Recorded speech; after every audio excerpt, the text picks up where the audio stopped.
동안 말기 천하가 깊은 혼란 속으로 빠져들던 시기였습니다. 황실은 힘을 잃었고 정치의 중심에서는 당파 싸움이 끊이지 않았습니다.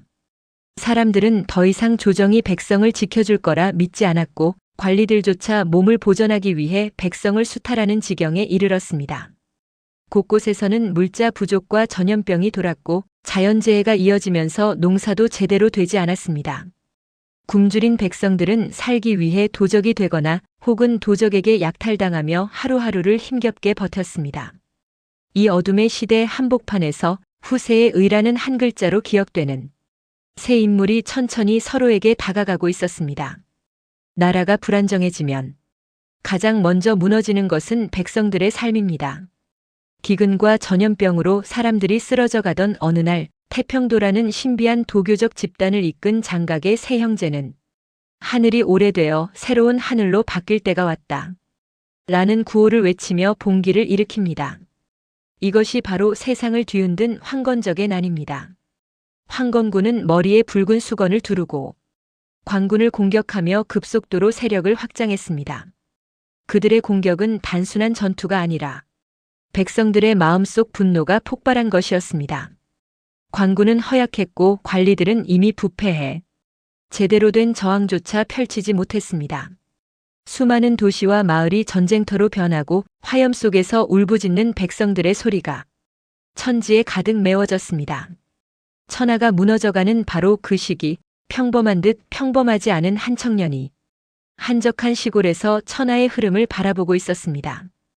유비의 가문은 족보상 한나라 황족의 먼 후손이었지만 현실은 아무런 힘도 없는 가난한 지방 촌부의 집안이었습니다. 그는 어릴 때부터 집신을 삼아 팔아 어머니와 어린 동생을 부양했습니다.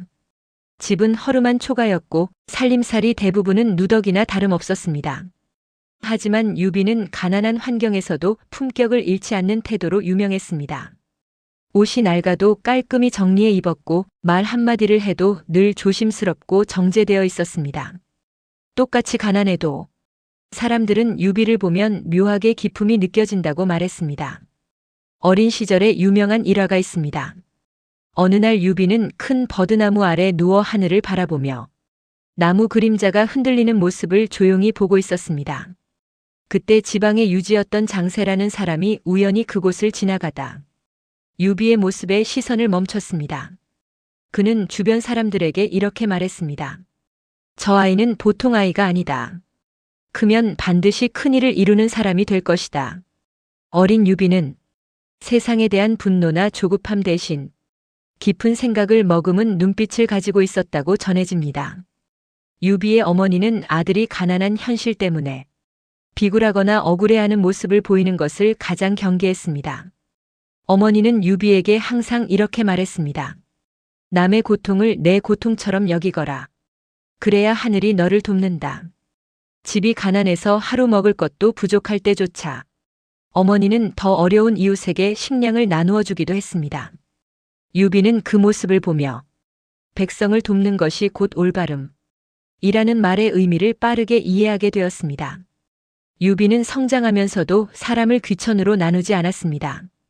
부자에게 아첨하지 않고 가난한 자를 무시하지 않고 아이들과도 눈을 맞추며 이야기를 했습니다. 그래서 마을 사람들은 유비에게 마음을 열고 도움을 청하곤 했습니다. 유비는 단순한 젊은이가 아니라 백성을 가슴으로 품는 사람임을 깨달았다고 전해집니다. 황건적에게 쫓겨 도망치는 백성들을 본 뒤 유비는 마음속 깊은 곳에서 결심이 생겼습니다. 나라가 기울어도 백성은 살아야 한다. 누군가 나서서 지켜줘야 한다면 나라고 왜 안 되겠는가? 가난한 사람이 꿈을 꾸면 사람들은 흔히 비웃습니다. 하지만 유비는 아무도 비웃지 못할 의지가 있었습니다. 황건군의 난이 확산되면서 마을은 더 이상 안전한 곳이 아니게 되었습니다. 유비는 마을 청년들을 모아 작은 의용군을 만들고자 했습니다. 그러나 가진 것이 없던 유비에게 사람들을 모으는 일조차 쉽지 않았습니다.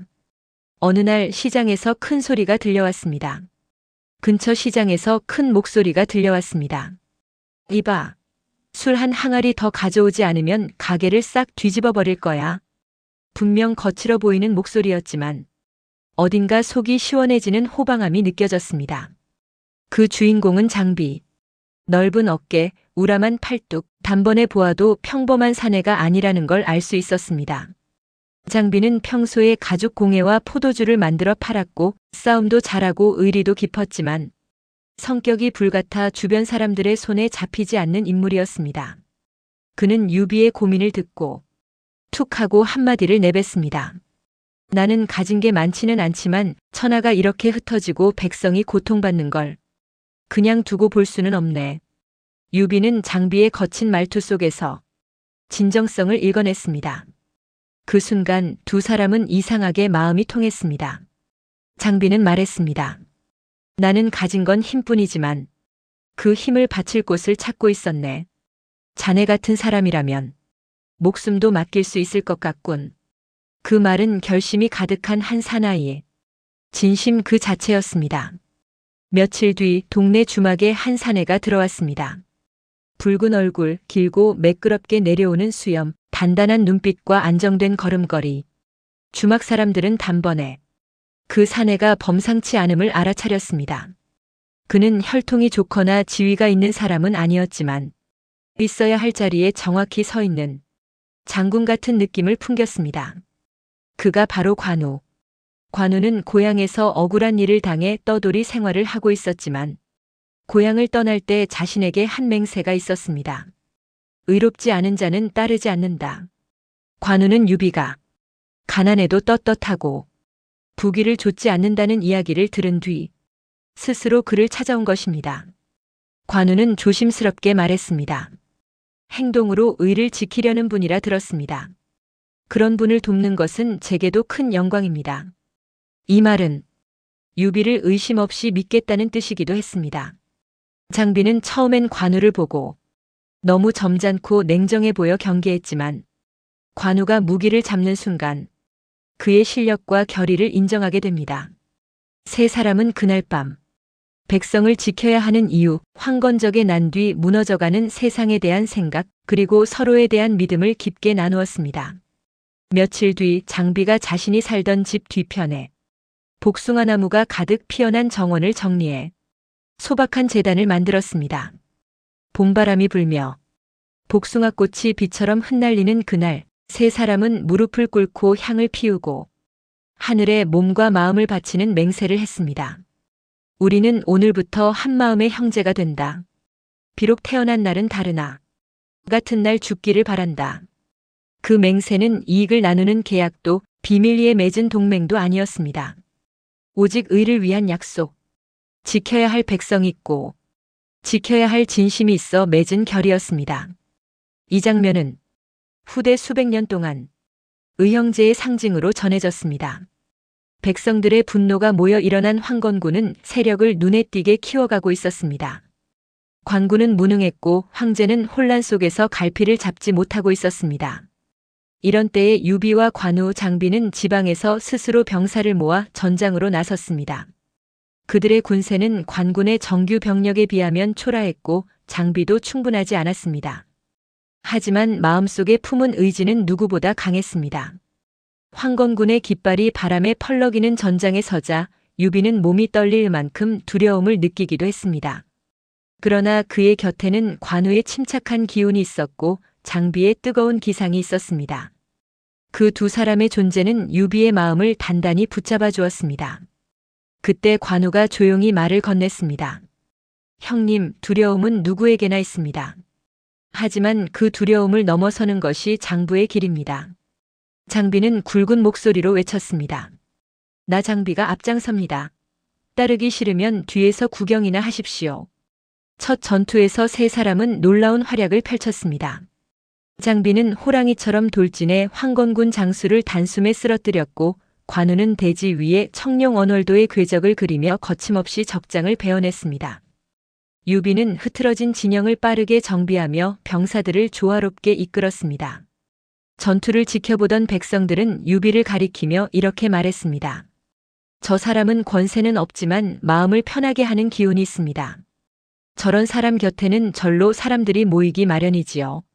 황건의 나는 천하에 깊은 상처를 남겼지만 유비에게는 중요한 발판이 되었습니다. 그는 전장에서 공을 세웠지만 여전히 높은 지위를 얻지 못했습니다. 그래도 그는 속상해하지 않았습니다. 자신이 바라보는 길이 따로 있었기 때문이었습니다. 어느 날 유비는 조용히 혼잣말을 했습니다. 내가 원하는 것은 권세가 아닙니다. 백성이 의지할 수 있는 사람이 되고 싶습니다. 그 길을 가야겠습니다. 그 말을 들은 관우는 담담하게 말했습니다. 형님은 본래 그런 분이십니다. 하늘도 알고 있을 것입니다. 장비 역시 웃으며 말했습니다. 우린 형님을 따라 어디든 갈 것입니다. 황건의 난이 막을 내리자 천하는 잠시 고요를 되찾은 듯 보였습니다. 그러나 그것은 폭풍 전야였습니다. 지방의 호족들은 너도 나도 군대를 키우기 시작했고 조정에서는 환관과 외척이 서로의 목을 겨누며 끝없는 내분을 벌였습니다. 이 혼란의 틈에서 조조라는 이름이 사람들의 눈에 서서히 드러나기 시작했습니다. 조조는 명문 가문의 자제로 태어났지만 어린 시절에는 장난기가 심해 주변 어른들을 곤란하게 하곤 했습니다. 그러나 날카로운 감각과 사물의 본질을 꿰뚫는 눈은 일찍부터 사람들의 이목을 끌었습니다. 그의 아버지 조승은 늘 이렇게 말했습니다. 저 아이는 범상치 않은 길을 걸 것입니다. 다만 그릇이 큰 만큼 책임도 크고 죄도 많아질 것입니다. 실제로 조조는 어린 시절부터 생각이 깊었습니다. 비천한 사람들과도 스스럼 없이 어울렸고 학식 높은 선비들과도 대등하게 대화를 나누었습니다. 어느 날 한 선비는 조조의 눈을 바라보며 말했습니다. 그 눈빛은 세상을 삼킬 듯한 기세가 있습니다. 천하가 뒤집힐 때 내가 칼날이 될지 방패가 될지 아무도 모를 것입니다. 조조는 미소를 지으며 대답했습니다. 천하가 혼란스러울 때 누군가는 상처를 짜내야 하고 누군가는 고름을 도려내야 합니다. 그래야 나라가 다시 설 수 있다고 생각합니다. 그의 말은 과격했지만 진심이었습니다. 조조는 혼란을 싫어하면서도 동시에 그것을 두려워하지 않는 인물이었습니다. 황건군이 진압될 무렵 조정은 또 하나의 위기를 품고 있었습니다. 환관들은 황제를 장난감처럼 다루고 있었고 외척은 그들을 없애고 권력을 독점하려는 음모를 꾸미고 있었습니다. 황제가 마음대로 식사도 하지 못하는 현실에서 조조는 이 궁궐 전체가 병들어 있다는 것을 누구보다 빠르게 감지했습니다. 이 궁궐은 이미 깊은 병에 걸렸습니다. 약으로 고칠 수 없다면 칼로 고쳐야 합니다. 어느 날 밤 조조는 궁궐을 순찰하던 중 환관들이 몰래 모여 조조를 경계하는 대화를 나누는 것을 듣게 되었습니다. 조조라는 놈은 눈치가 빠릅니다. 이대로 두면 우리에게 화가 미칠 것입니다. 맞습니다. 적당한 시기에 없애야 합니다. 그 말들을 들은 조조는 오히려 미소를 지었습니다. 내가 먼저 죽지 않으려면 내가 먼저 움직여야겠군요. 그는 곧바로 병사들을 모아 환관들을 제거하는 계획을 세웠고 그날 밤은 조조가 처음으로 결단을 내린 순간이 되었습니다.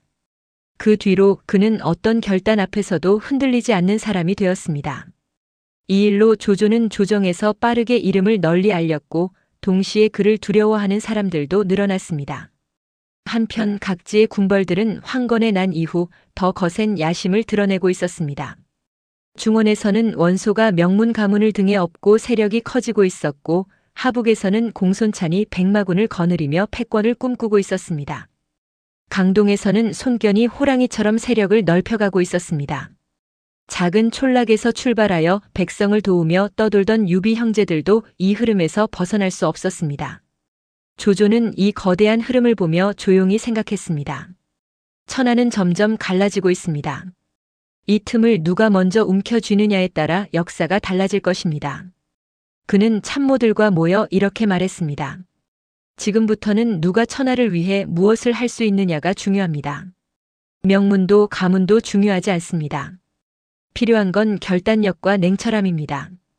참모 중 한 명이 조심스레 물었습니다. 장군께서는 천하를 잡을 뜻이 있으십니까? 조조는 쉽게 속내를 드러내는 사람이 아니었습니다. 잠시 생각을 멈춘 뒤 조용히 대답했습니다. 천하가 나를 부른다면 나는 거절하지 않을 뿐입니다. 겉보기에는 겸손해 보였지만 그 안에는 조조 특유의 자신감이 담겨 있었습니다. 천하의 흐름을 바꾼 것은 동탁이라는 사내였습니다. 변방에서 자란 그는 뛰어난 전투력과 잔혹함을 갖춘 무장이었습니다. 난세가 오기를 기다렸다는 듯 그는 군대를 이끌고 수도로 들이닥쳤습니다. 원소는 동탁의 폭정을 견디지 못해 반기를 들었고 전국의 군벌들이 힘을 합쳐 동탁을 몰아내기 위한 연합군을 결성했습니다. 이때 조조는 누구보다 앞서 나섰습니다. 나라가 이 지경인데 누가 눈치를 보겠습니까? 동탁은 나라의 적입니다. 먼저 나설 사람이 필요하다면 제가 나서겠습니다. 그는 단신으로 동탁 암살을 시도하기도 했습니다. 비록 실패했지만 그의 대담함은 많은 사람들에게 깊은 인상을 남겼습니다. 이 시기 조조는 당대의 대부분의 영웅들과 마주하게 되었습니다.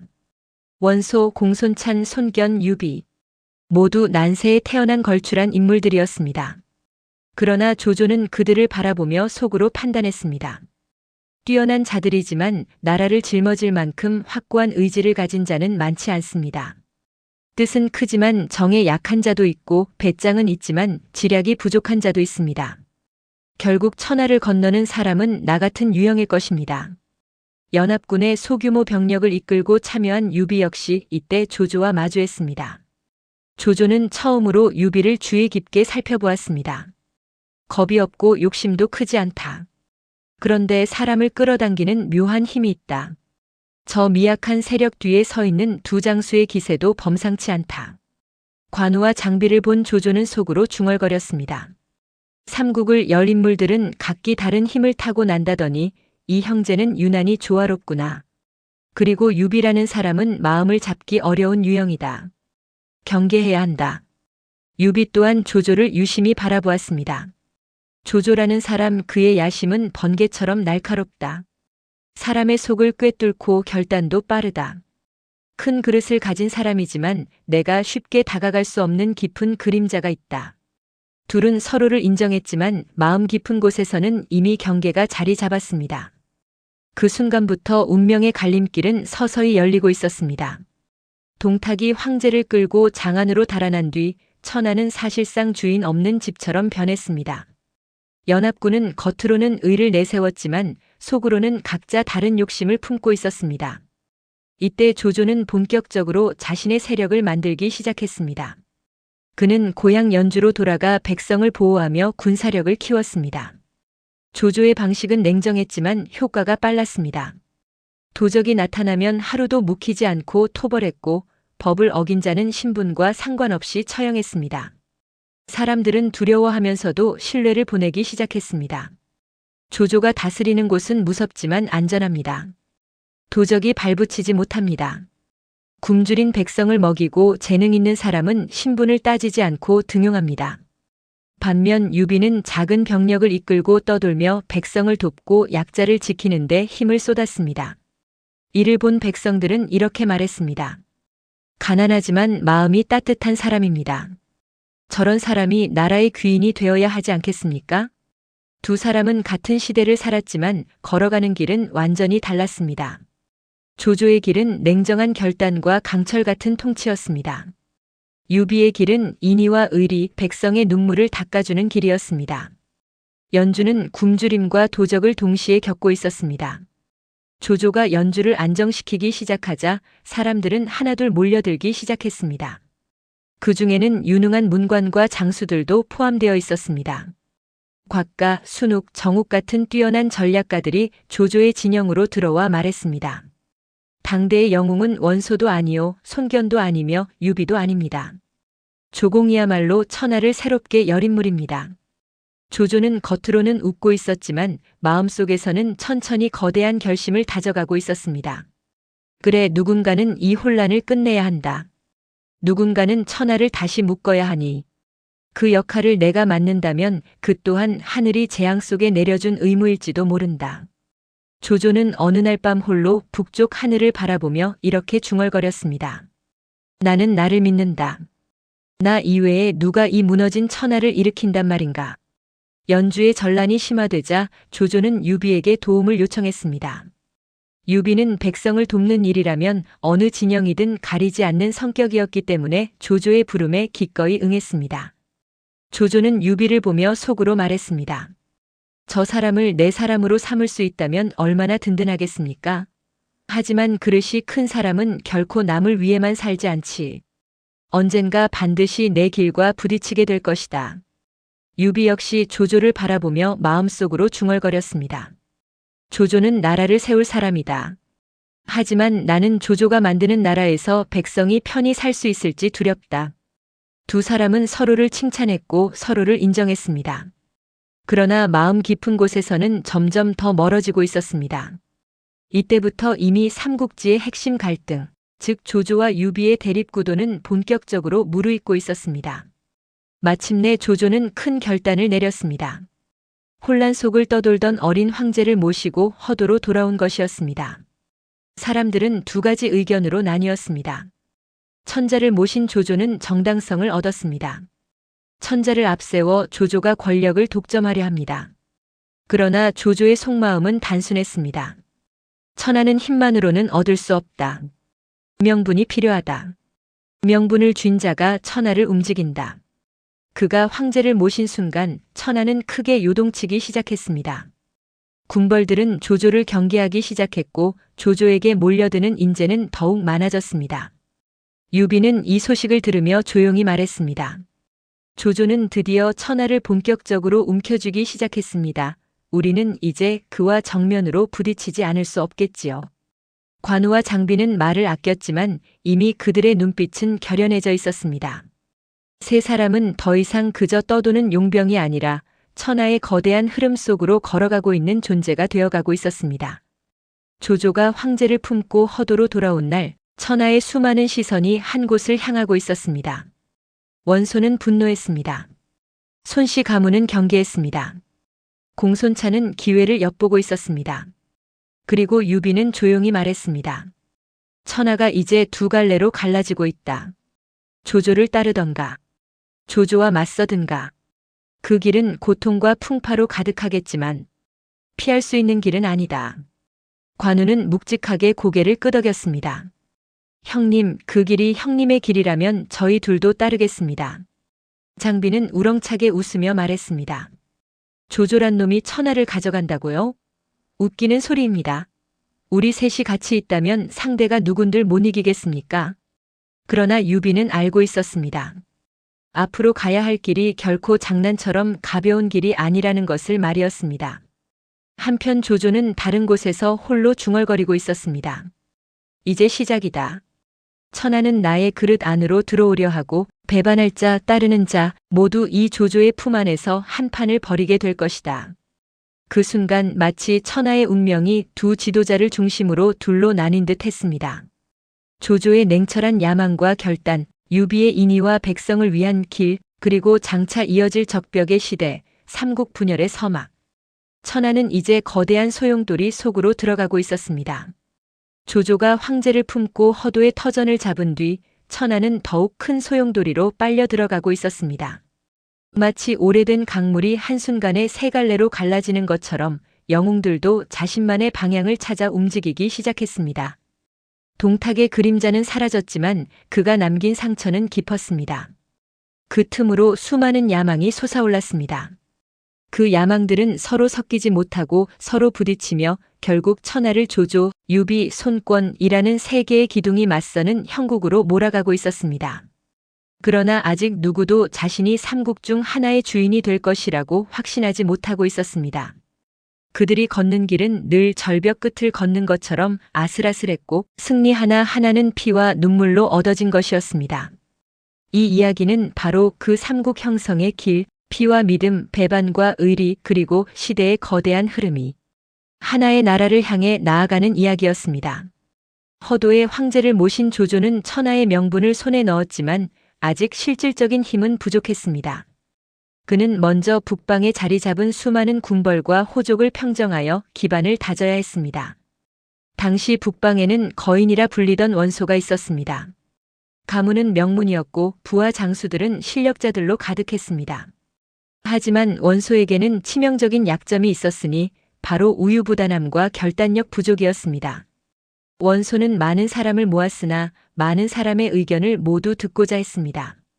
반면 조조는 자신이 옳다고 판단하면 뒤를 돌아보지 않는 인물이었습니다.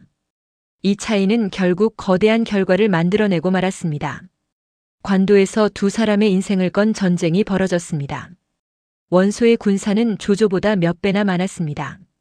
식량도 풍족했고 명문 가문의 지지도 받고 있었습니다. 하지만 조조는 다르게 말했습니다. 전쟁은 병력으로 하는 것이 아닙니다. 전쟁은 머리로 하는 것입니다. 그는 과감하게 원소의 식량 창고를 기습했고 오소의 곡식을 불태워 원소의 주력군을 굶기게 했습니다. 전쟁이 끝났을 때 원소는 쇠락했고 조조는 천하의 절반을 움켜쥔 셈이 되었습니다. 그 뒤로 조조는 연이어 승리를 거두었습니다. 공손찬을 무너뜨리고 요동까지 영향력을 뻗쳤으며 흉노와 오한을 제압하며 북방 전체를 안정시켰습니다. 조조는 승리할 때마다 조용히 혼잣말을 하곤 했습니다. 나는 천하를 위해 칼을 들고 나왔다. 피가 흐르는 것이 나의 뜻은 아니다. 그러나 이 나라가 살아나려면 누군가는 피를 감수해야만 한다. 그의 말은 잔혹하게 들리기도 했지만 그 속에는 나라를 바로 세우려는 굳은 의지가 담겨 있었습니다. 조조는 이제 더 이상 한 지방의 궁벌이 아니었습니다. 그는 사실상 북방의 왕과 같은 존재가 되어 있었습니다. 그러나 그에게는 아직 넘지 못한 큰 산이 하나 남아 있었습니다. 바로 장강 너머의 강동, 그리고 머나먼 촉의 산세 깊은 땅이었습니다. 한편 유비는 전혀 다른 길을 걷고 있었습니다. 조조가 북방을 정복하며 거대한 힘을 쌓는 동안 유비는 늘 떠돌고 있었습니다. 이리저리 쫓기거나 버려지거나 때로는 손을 잡았다가 다시 헤어지기도 했습니다. 하지만 유비는 단 한 가지를 잃지 않고 있었습니다. 그것은 바로 백성을 향한 마음이었습니다. 동탁을 몰아내는 연합군 이후 유비는 작은 군대를 이끌고 떠돌기 시작했습니다. 가끔은 작은 성 하나를 맡기도 했지만 금세 빼앗기는 일이 반복되었습니다. 때로는 조조 밑에서 힘을 얻기도 했지만 마음은 늘 편치 않았습니다. 유비의 길은 언제나 먹구름 속을 걷는 것처럼 불안정했습니다. 관우와 장비조차 형의 고생을 보며 때로는 불만을 터뜨리곤 했습니다. 형님이 멋있는 건 좋은데 일은 왜 이렇게 풀리지 않습니까?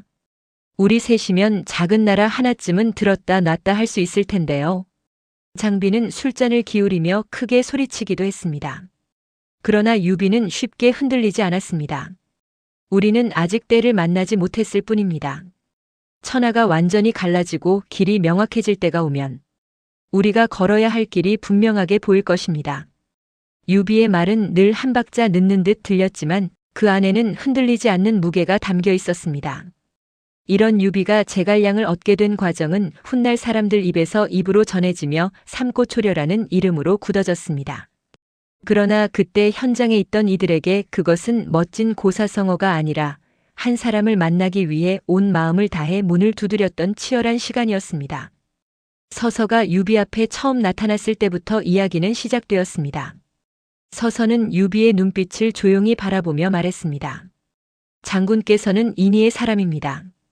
그러나 인의만으로는 이 난세를 건너기 어렵습니다. 장군의 마음을 이해하고 천하의 형세를 헤아릴 수 있는 자가 곁에 있어야 합니다. 이 산 너머에 그런 인물이 한 사람 숨어 있습니다. 유비는 그 말을 듣고 가슴이 뛰었습니다. 그 사람은 누구입니까? 서서는 잠시 뜸을 들이다가 이름을 꺼냈습니다. 자는 공명, 성은 제갈. 세상에서는 그를 와룡이라 부르고 있습니다. 아직 세상에 나오지 않은 잠든 용과 같은 인물입니다. 그 무렵 조조는 이미 서서를 눈여겨보고 있었습니다. 결국 서서는 어머니를 인질로 잡힌 처지 때문에 조조의 진영으로 가야 했습니다. 떠나기 전 서서는 유비에게 마지막으로 고개를 숙여 인사했습니다. 저는 더 이상 장군 곁에 있을 수 없습니다. 그러나 제 마음은 여기 남겨두고 갑니다. 제갈 공명을 꼭 찾으십시오. 그를 얻으면 천하의 길이 보이게 될 것입니다. 서서가 떠난 뒤 유비는 며칠 동안 깊은 생각에 잠겨 있었습니다. 관우와 장비는 형의 얼굴이 점점 수척해지는 것을 걱정했습니다. 형님, 그 서서라는 청년이 떠난 것이 그렇게 큰 상처입니까? 장비가 투덜거리듯 물었습니다. 유비는 고개를 저었습니다. 그가 떠난 것이 슬픈 것이 아니다. 나를 떠나며 마지막으로 남긴 말이 마음에 걸린다. 제갈 공명이라는 이름이 머릿속에서 떠나지가 않는다. 그 사람을 만나지 못한다면 나는 평생 후회할지도 모른다. 그렇게 유비는 결심했습니다. 내가 직접 찾아가 보겠다. 비록 나이는 많고 신분은 낮지만 그를 스승으로 모실 수 있다면 그만한 영광이 어디 있겠느냐. 첫 번째 방문은 이른 겨울이 막 시작되던 때였습니다. 유비는 관우와 장비를 데리고 남양의 융중으로 향했습니다. 길은 험했고 산길에는 낙엽이 수북이 쌓여 있었습니다. 한참을 걸어 작은 마을을 지나자 소박한 초옥 몇 채와 밭이 넓게 펼쳐진 곳이 나타났습니다. 사람들이 가리키며 말했습니다. 저기 보이는 집이 제갈 선생께서 머무는 곳입니다. 낮에는 밭을 갈고 밤에는 책을 읽으며 세상을 논하십니다. 유비는 마음속으로 숨을 고르며 초옥으로 다가갔습니다. 문 앞에서 옷매무새를 단정히 고치고 두 손으로 문을 두드리며 공손히 말했습니다. 형주목 유비 현덕이옵니다. 제갈 공명 선생을 뵙고 한 말씀 가르침을 구하고자 왔습니다. 그러나 집 안에서는 인기척이 들리지 않았습니다. 잠시 뒤 이웃에 사는 노인이 다가와 말했습니다. 선생은 오늘 새벽에 산으로 나가셨습니다. 친구들과 더불어 바둑을 두거나 시를 짓고 있을 것입니다. 아마 오늘 안에는 돌아오지 않을지도 모르겠습니다. 유비는 아쉬웠지만 억지로 찾아 나설 수는 없다고 생각했습니다. 먼 길을 와서 단지 발만 돌려야 하다니. 장비는 불만을 감추지 못하고 낮게 욕을 했습니다. 무슨 선비가 이렇게 제멋대로입니까? 형님이 누군데 일부러 얼굴을 피하는 것 아닙니까? 그러나 유비는 부드럽게 말했습니다. 아니다. 세상의 뜻을 둔 사람은 저마다의 삶이 있습니다. 처음 찾아가서 만나지 못했다고 해서 원망할 일은 아닙니다. 우리가 아직 인연을 맺을 때가 아니었을 뿐입니다. 그는 초옥 앞에 잠깐 서서 문을 향해 깊이 절했습니다. 오늘은 이만 돌아가겠습니다. 언젠가 다시 오겠습니다. 그렇게 첫 번째 방문은 허무하게 끝이 났습니다. 그러나 유비의 마음은 오히려 더 굳어졌습니다. 한 번으로는 안 되었습니다. 그렇다면 두 번, 세 번이라도 가야 합니다. 얼마 뒤 두 번째 방문이 이어졌습니다. 이번에는 날씨가 더 차가워졌고 산골짜기에는 서리가 내려 있었습니다. 유비 일행은 다시 융중을 찾았습니다. 이번에는 집안에서 은은한 연기와 따뜻한 기운이 느껴지고 있었습니다. 문가에는 간 말린 나무 장작이 가지런히 쌓여 있었고 창문 너머로 희미한 그림자가 비치고 있었습니다. 장비가 먼저 속삭였습니다. 이번에는 분명히 집에 있는 것 같습니다. 형님, 문을 박차고 들어가서라도 만나야 하는 것 아닙니까? 유비는 고개를 저으며 조용히 말했습니다. 그렇게 해서 사람을 모시면 그 사람의 마음이 우리에게 오겠느냐? 선생의 뜻이 스스로 나에게 향해야 진정한 인연이 될 것이다. 유비는 다시 한번 문 앞에서 스스로 자세를 가다듬었습니다. 형주목 유비 현덕이옵니다. 선생을 다시 한번 뵙고자 찾아왔습니다. 이번에는 안쪽에서 발자국 소리가 들렸습니다. 그러나 문을 열고 나온 것은 제갈량이 아니라 그의 친구였습니다. 그는 미안한 얼굴로 유비를 바라보며 말했습니다. 선생은 막 잠이 드셨습니다. 며칠 동안 밤새 책을 읽고 세상 일을 논하다 보니 이제야 몸을 쉬고 계십니다.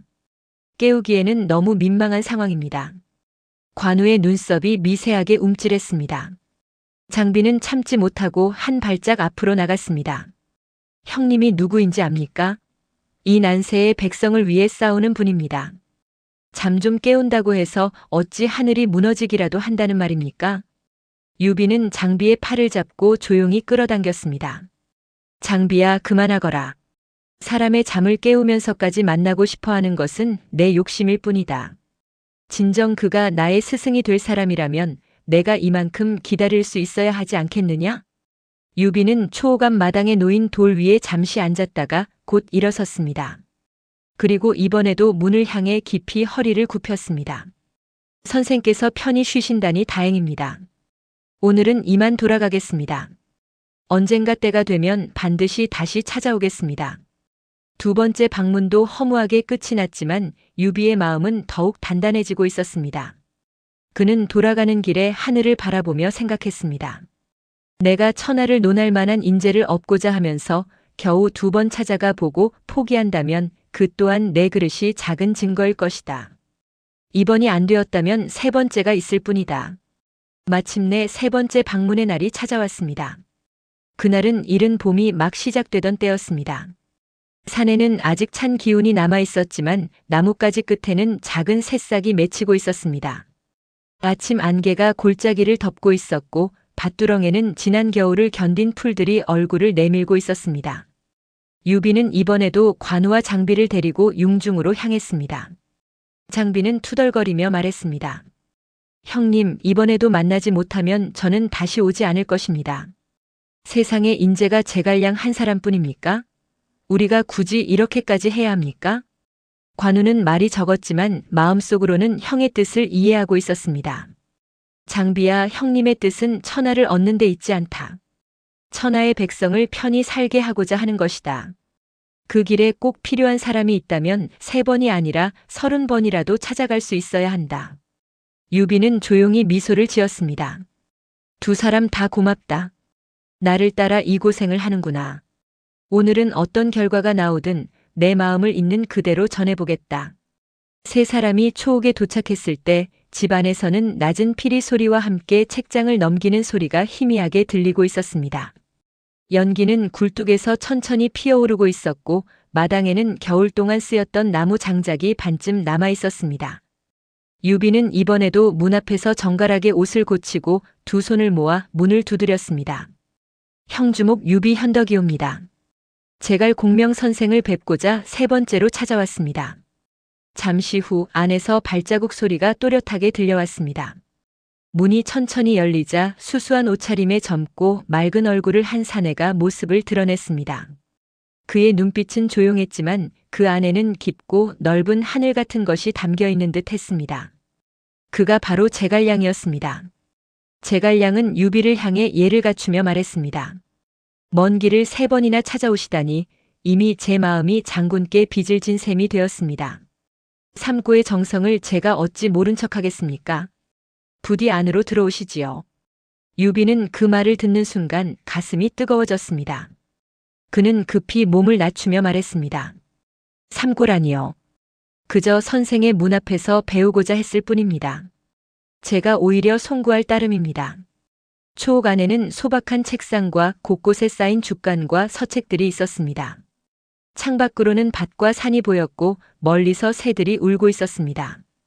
그 작은 방 안에서 난세의 향방을 바꿀 중요한 대화가 시작되고 있었습니다. 제갈량은 지도를 펼쳐놓고 천천히 말했습니다. 천하는 이미 세 갈래로 나뉠 기운을 품고 있습니다. 북에는 조조가 있고 동에는 손씨 가문이 있습니다. 그러나 서쪽 촉당은 아직 주인이 정해지지 않았습니다. 장군께서 인의로 백성을 모으고 촉을 얻어 강동과 손을 잡는다면 비로소 조조와 맞설 만한 형세가 갖추어질 것입니다. 유비는 한마디 한마디를 놓치지 않으려는 듯 깊이 귀를 기울였습니다. 그의 눈에는 새로운 길이 열리는 듯한 빛이 떠오르고 있었습니다. 제갈량의 말을 다 들은 뒤 유비는 자리에서 일어나 깊이 허리를 굽혀 인사했습니다. 공명의 말은 마치 안개 속에서 길을 밝히는 등불과 같았습니다. 나는 그저 백성에 의지할 곳이 되고 싶다는 마음뿐이었습니다. 그러나 그 마음을 어떻게 펼쳐야 할지 알지 못하고 있었습니다. 이제야 길을 알게 되었습니다. 부디 나와 함께 이 길을 걸어주시겠습니까? 제갈량은 잠시 눈을 감고 생각에 잠겼다가 조용히 고개를 끄덕였습니다. 장군께서 저를 찾아 3번이나 오셨습니다. 그 정성은 하늘도 알고 땅도 알고 이 집의 나무와 돌도 알고 있습니다. 그런 장군이라면 제 몸과 이 삶을 맡길 수 있을 것이라 믿습니다. 공명, 감히 장군을 도와 천하의 대의를 함께 이루고자 하겠습니다. 그 순간 유비의 눈에는 눈물이 맺혔습니다.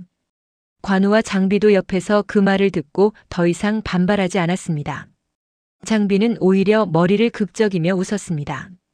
형님이 그렇게까지 모시자고 하시니 이제야 이해가 되는군요. 이 양반 보통 사람이 아닌 것 같습니다. 그날 작은 초옥 안에서 맺어진 인연은 훗날 천하 3분의 대국을 만들어내는 씨앗이 되었습니다. 사람들은 이 일을 두고 삼고초려라 불렀습니다. 그러나 유비와 제갈량에게 그것은 그저 한 사람은 온 마음을 다해 찾아왔고 다른 한 사람은 그 진심을 보고 문을 연 날이었을 뿐이었습니다.